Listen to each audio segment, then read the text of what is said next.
Annie Baker was born on April 1981 in Cambridge, Massachusetts. During her childhood, her parents divorced and she spent most of her life in Amherst, with some of it also spent in New York City. She went on to earn her BFA from Tisch and her MFA at Brooklyn College for playwriting. As Annie struggled to get her work noticed while working the 9-to-5 odd jobs, she wrote her first official play, Nocturama, in 2006.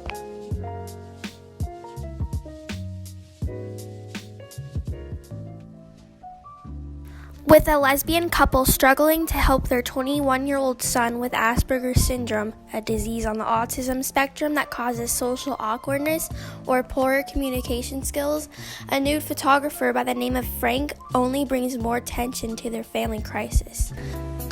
Do you want to pose for me, Joyce?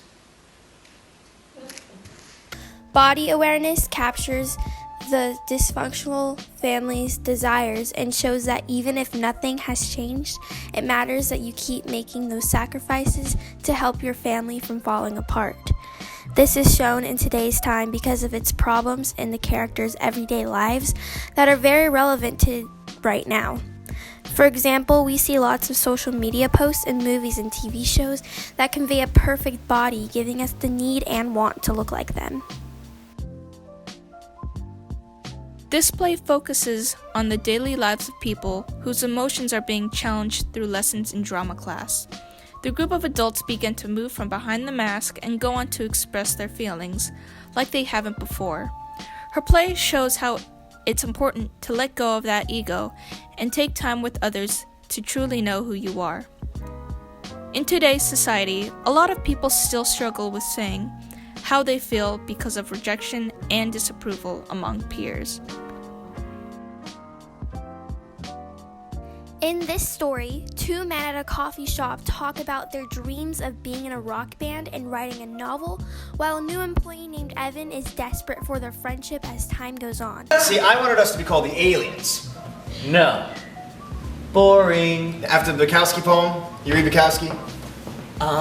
No, I don't know him. I don't read his stuff. You ever write poetry? No.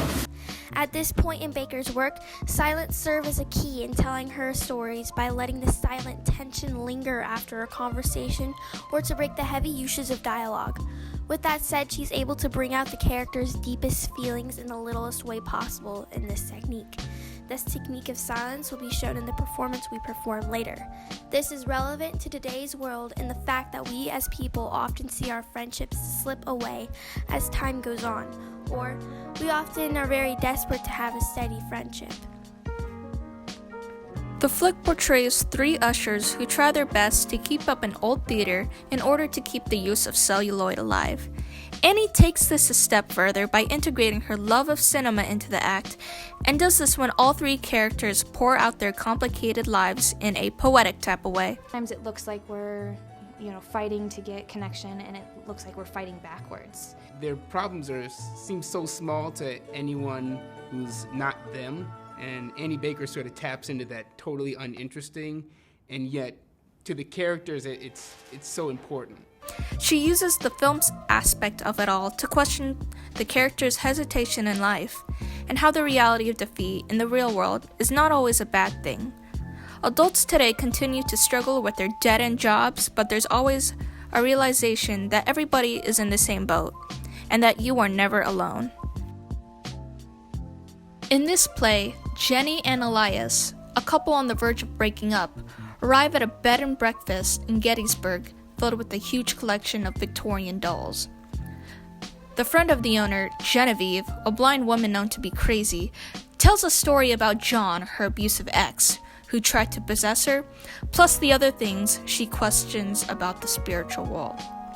In collaboration with Sam Gold, Annie brings more of a hypernaturalism, using characters that aren't defined by a cliche or trope, to the story, as Genevieve explains that the dolls have spirits, angry ones, and hated being treated as such.